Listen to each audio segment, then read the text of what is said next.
Hi grade 10s, here's the memo of the test you wrote on the 12th of February. Question 1. So 2 minus and then 3 times the bracket of 3x minus 2 all square. So the first thing you're going to do is you're going to expand the brackets, which is 9x squared minus 6x, so that will be minus 12x and then plus 4.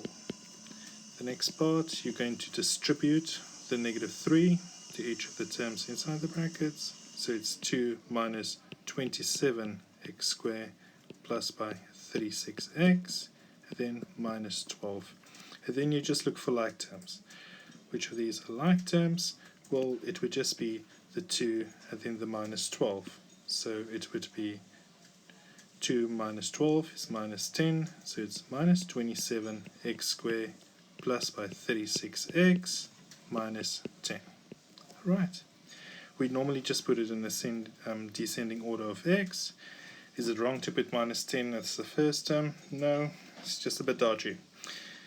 Question B. We've got x minus 2 times by x squared plus by 4 times by x plus by 2. Okay, so you've got 3 factors multiplied together, yeah? And yeah, I mean, you can do this the long way. You can multiply the first 2 brackets, get a trinomial, and then multiply it with the last bracket. Or what you can do is, if you notice something here, that if you take the first and the last bracket, remember it doesn't matter about the order of multiplication. If you multiply x minus 2 by x plus by 2, what are you going to get? Ah, you're right. You're going to get x squared minus 4. Yes. And then you can multiply this with x squared plus 4, and Bob's your uncle, that is 2 binomials multiplied together, and it's the difference between 2 squares. So x squared minus 4 times x squared plus 4, if you expand that, well, that's going to become x to the 4 plus 4x squared minus 4x squared, of course, that is equal to 0, and then minus 16. Next one, question C. So we've got 9 times by 2x over 3 minus 1 all square. Okay, please don't be strange and multiply the exterior exponents to each of the interior exponents. If you've thought about that, slap yourself on the hand. There are 2 terms there. You cannot do that. It's illegal. You will go to jail. So if you make 2 of those brackets, 2x over 3 minus 1, 2x over 3 minus 1, you'll need to expand them, right? So how we do it is, and you're going to say, what is 2x minus 3 times by 2x minus 3? Okay, so it's 9, neutral, it's 9 times by the product of if you expand those 2 brackets. So that's going to be 4x squared over 9, right, if you multiply those 2. Then if you multiply 2x minus 3 with minus 1, what's that going to be? That's just going to become minus 2x over 3. And then if we've got minus 1 times by 2x over 3, what's going to happen there? Yes, you're right. That's going to be minus 2x over 3. And the last 2 terms there, if you multiply minus 1 with minus 1, you're absolutely right. That is going to equal to plus 1. So what we've got is, we've got 9 times by 4x squared over 9 minus 2x over 3 minus 2x over 3 is equal to minus 4x over 3.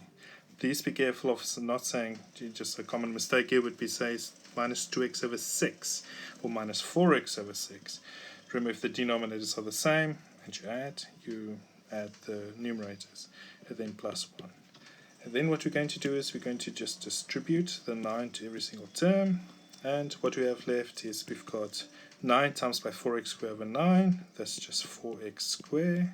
9 times by minus 4x over 3 is equal to minus 36x over 3, or we can simplify that further. We can do the next step, then plus 9. So that then is equal to 4x squared minus 12x plus by 9. Okay, so let's look at question 2. The side of a square is x centimeters long.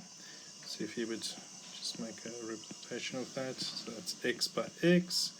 The length of a rectangle is 5 centimeters longer, okay, than the sides of the square, and the width is 5 centimeters shorter. So if that's like x minus 5, x plus 5, or the rectangle can be tilted on the side, which of the following is true? Okay, so just before we just look at the options there, let's work at the area of each. So the area of the square is going to be x squared, right? X times x. And what's the area of the rectangle going to be? It's going to be x plus by 5 and x minus 5. So therefore, the area of the rectangle is going to be x squared minus 25. Let's go through the options. The area of the square is greater than the area of the rectangle. Is the area of the square greater than the area of the rectangle? Absolutely it is, because the area of the square is x squared, right? And then that will be, the area of the rectangle will be 25 units smaller than x squared. So the area of the square is greater. Absolutely. The area of the square is less than the area of the rectangle.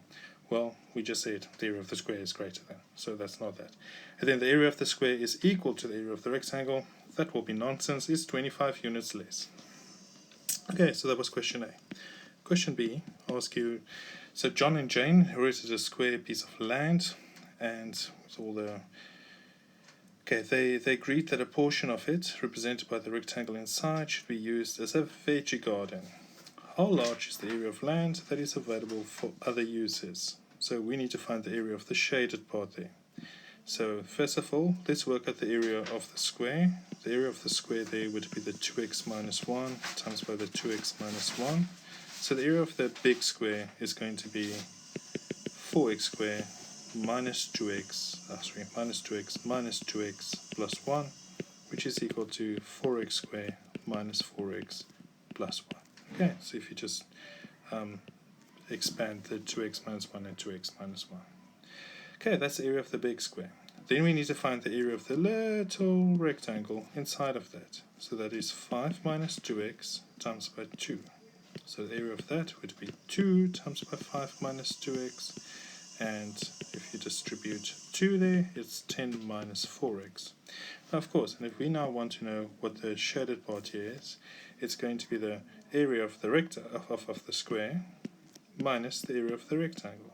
So in other words, it is going to be 4x squared minus 4x plus 1 minus the area of the rectangle, which is 10 minus 4x.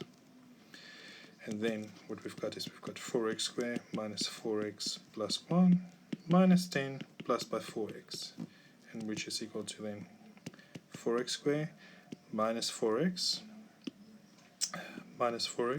plus by 4x. What is that equal to?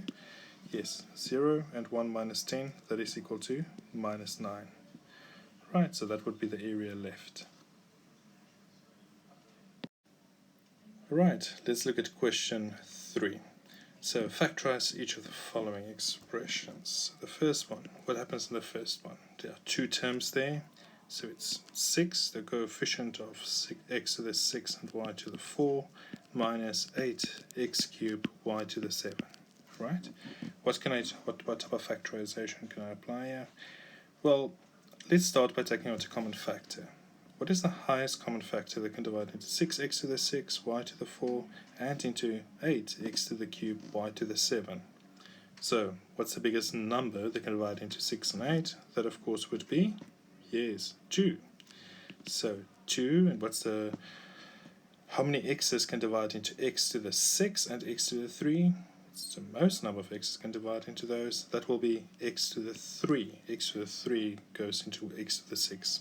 X to the 3 times and x to the 3 once, right? And then y to the 4, y to the 7, that will of course be y to the 4. So we've established that 2x to the 3, y to the 4 can divide into both of those terms, right? Let's go for it. So what do I need to multiply by 2x to the 3, y to the 4 to get to 6x to the 6, y to the 4? Well, first of all, so we've got that's your highest common factor. What do we need to multiply with the highest common factor to get to the first term? So what do we need to multiply with? 2 times by what is 6? 3. X to the 3 times what is x to the 6? Well, that will be x to the 3, right? x to the 3 times x to the 3 is x to the 6. And y to the 4 times by what is y to the 4? Well, that will just be 1. Then, the next step, 2x to the 3 times by what is going to equal to that last term. So now we're looking at the common factor here, multiply with what to get to that last term there. Okay, so 2 times by what is 8, that is 4. X to the 3 times what is x to the 3, well, that is just 1. Y to the 4 times what is y to the 7, that will be y to the 3. Right, so let's go next part. So, but this looks a bit messy, so there is just 2x to the 3 y to the 4, and that times by 3x to the 3 minus 4y to the 3. Right, cool, that was question A, nice and easy. Question B, okay, so let's identify what's going on here. So we've got two terms. Whoa, look at that first term, 4x squared. That full term is a square. And then look at the last term, 9y squared. That is also a square. So, two terms. Both are squares. One term is negative. What does that spell? Difference between two squares. So it's 4x squared minus 9y squared. So what do we do then? Remember, difference between two squares is when you've got those two binomials. They're exactly the same. They're identical. The only difference is the one sign is a positive, the other sign is a negative, right? So that will of course be 2x plus by 3y, 2x minus 3y. Why is that, you ask? What is the square root of the first term? In other words, what times what will equal to 4x squared? That will of course be the 2x and the 2x. What times what is equal to 9x squared? That of course is the 3y and the 3y. And remember then they must just, the binomials must have different signs. Okay, question C. So we've got two terms here. The first term is 9 times by x minus y. And then the second term is x squared times by x minus y. Okay, so the first thing I notice here is like, oh, there's a common factor. X minus y, they're identical. You can take out a common factor from both terms. Yeah, so x minus y is your common factor. What will stay behind? In other words, what happens if I would divide x minus y by the first term? You're right, 9 would stay behind. And if I would divide x minus y by the second term, yes, x squared would stay behind. Alright, so most people would leave it here, but most people are very strange. Don't be like most people. So, can I do something with a 9 minus x squared? Isn't there more to that? Yes, there is. Again, we have a difference between two squares, like we did in question B. There are two terms, both of them are squares, one's negative, difference between two squares. So that will become then 3 plus x and 3 minus x. Right, doesn't matter about the order of those factors, the order of those brackets, as long as you have them. Okay, let's look at next question. Question D. So we've got a fifth x squared minus 5. Alright, what's irritating you? Well, probably the fifth, because 5 out of 4 people really hate fractions. So what can I do with it? I would take out a fifth, that's the common factor. A fifth. What is a fifth x squared divided by a fifth? Yeah, x squared. What is 5 divided by a fifth? Well, that is equal to, or be careful of saying 1, 5 divided by a fifth is equal to 5 times by 5 over 1. That is equal to 25. Right? Be careful of that. Alright, that looks much more promising. Now we have two terms in the brackets. Okay, both squares, one's negative. So that will become a fifth x minus or positive plus 5 and x minus 5. Right. Next one, question E. I've got x to the 8 minus 1. Oh, now this is an interesting one. So you've got two terms. Both terms are, what is x to the 8? Is it a square or cube? It's a square. It's not a cube because you can't divide by 3, right? The exponent. Remember? So if I factorize this, it will become x to the 4 plus 1 and x to the 4 minus 1. Okay. Should I leave it there? Let's see if we can do something further to it. There's nothing I can do to x to the 4 plus 1. It's not the sum of two squares. It's the difference between two squares. So that just stays like it is. It's just chilling there. X to the 4 minus 1. Can I factorize that further? Absolutely, that will become x squared plus 1 and x squared minus 1, right? Whether I wrote x squared plus 1, x squared minus 1 times by x squared minus 1, or just x to the 4 minus 1, they are the same thing, right? Nothing changes, just more in a more factorized form. And then the last part, so x to the 4 plus 1 I can't do anything with, x squared plus 1 I can't do anything with, x squared minus 1, can I do something with that? Yes, yes, yes. That's going to become x plus 1 and x minus 1. Alright, how cool is that? So you've just wrote it as 4 factors. Go factorization. Okay, the last question there, question F, running a bit of a space here. So it's 1 minus 8x cubed. Okay, you ask yourself, how many terms are there? 2. So 1 of square, yeah. Is 8x cubed a square? No. What can I do with it? But 1 is also a cube, and 8x cubed is also a cube. And there's a minus. There's a difference between 2 cubes. Remember how to do this? You've got the small bracket, the binomial bracket, and the trinomial bracket. What goes in the binomial bracket is the cube root of the first term, right? 1, the cube root of the last term is 2x, and of course that same sign. Remember, what do I need to multiply 1 to get to 1? That will be 1, so you square the first term. What do I multiply by minus 2x to get to minus 8x cubed? That will be plus 4x squared. Another way to do it, of course, just square minus 2x. And that's minus 2x times minus 2x is 4x squared. And then for the middle sign, the middle term here, what do I do? Well, if you multiply, it's always the negative product of the binomial. What the hell does that mean? It means if I multiply 1 by minus 2x, which is minus 2x, multiply that by minus 1, that will be the middle term, plus 2x. And check it out, if I were to multiply 1 minus 2x by 1 plus 2x plus 4x squared, you'll get 1 minus 8x cubed. Alright, great tense. We're looking at question 4 now, factorizing further here.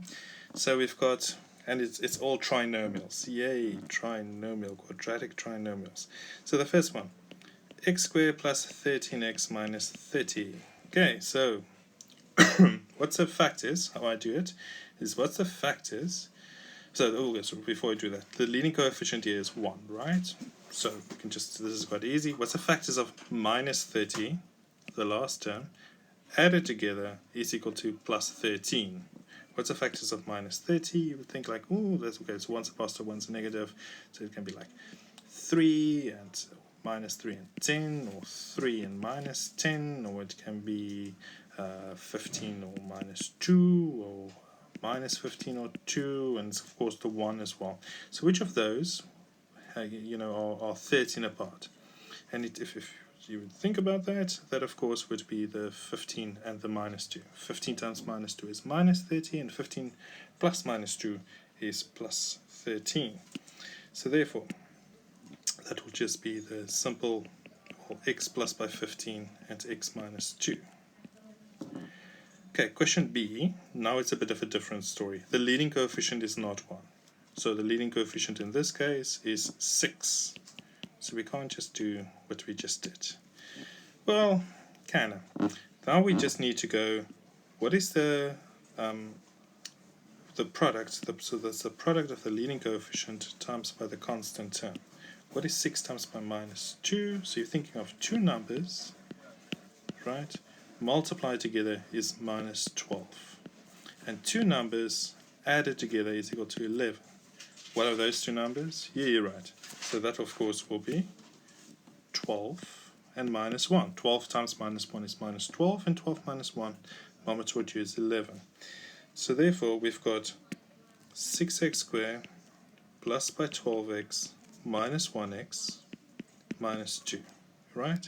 But remember what we're going to do now is we're going to look at common factor, right? So what's a common factor from the first two terms? 6x. 6x times by what is 6x squared plus 12x? It will be x plus 2. What's a common factor from minus 1x minus 2? And I'll just give you a tip. If the third term is negative, take out that negative whatever. The highest common factor there would be minus 1. So that will also, of course, be x plus 2. Just remember, if these two brackets factors are not the same, something went terribly dodgy. So therefore, the highest common factor would be x plus by 2. And what's another factor going to be? 6x minus 1. Okay, so let's continue with question C. Let's just wipe this off here. Okay, so question C asks you x squared minus 7xy plus 12y squared. Okay, there's a couple of ways you can think about it. The first one is exactly the same as question A. The leading coefficient is 1. Yay, very happy then. So in other words, which two numbers multiplied together is equal to 12y squared. Right, and if you add them together, what is the coefficient of x from the middle term? So the multiplied together is equal to 12y squared. That's there. And what's the coefficient of x for the middle term? That is equal to minus 7y, right? So minus 7y. What's the factors of minus 12y squared? What times what is minus positive 12y squared added together is minus 7y. And that, of course, would be minus 3y and minus 4y. Okay, so in other words, what we're going to do is we're going to rewrite this x squared, and then we've got minus 3xy, of course, minus 4xy, right? We looked at the coefficients of x, and then we've got that last term, which is equal to plus 12y squared. Right, here we go. You're going to look at the common factor from the first two terms, and of course the last two terms. So what's the common factor from x squared minus 3xy? That will be x, so that is x minus 3y. And what's the common factor from the last two terms? That, of course, will be minus 4y, so that will be, what will stay behind? X, that's minus 3y. And of course, those factors must be the same. X minus 3y now is your common factor, so what will stay behind the other term? X minus 4y. And you can check this out. If you multiply it out, see if it's the same. X times by x is x squared, yippee. X minus 4y is minus 4xy.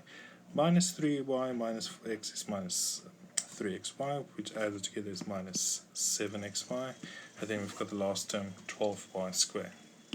Right, last part, question 5. It's a bit more complex factorization questions. It's not too bad.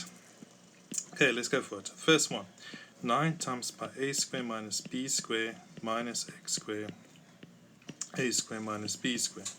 Okay, what's your common factor here? Good, well spotted. A squared minus b squared. So, a squared minus b squared, and what will stay behind from the first term? If you divide a squared minus b squared by that, it will be 9, and from the second term, x squared. Alright, so now we move on to 9 minus x squared, and also a squared minus b squared. Can I do something more to a squared minus b squared? Well spotted there. So they are both of those two factors are difference between two squares. So that, of course, will become a plus by b and a minus b. And what happens with 9 minus x squared? That will become 3 plus x and 3 minus x. Check it out, hey? How beautiful is that? All one term.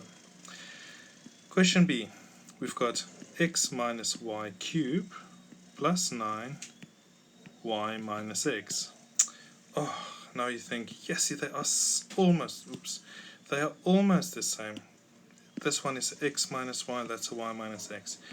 Only if we had something to switch those two binomials. Oh, thank goodness we have something. So if I've got x minus y cubed, remember what happens? If you multiply with a negative 1, then, right, that is the same as just switching it. Just remember if you've got 3 minus 2, which is 1, and if you want 2 minus 3, the only thing you need to do with this is multiply it with a minus 1, and then you get the same result. So that's essentially what we've done here. Alright, what did we do now? So what do we do now? Oops.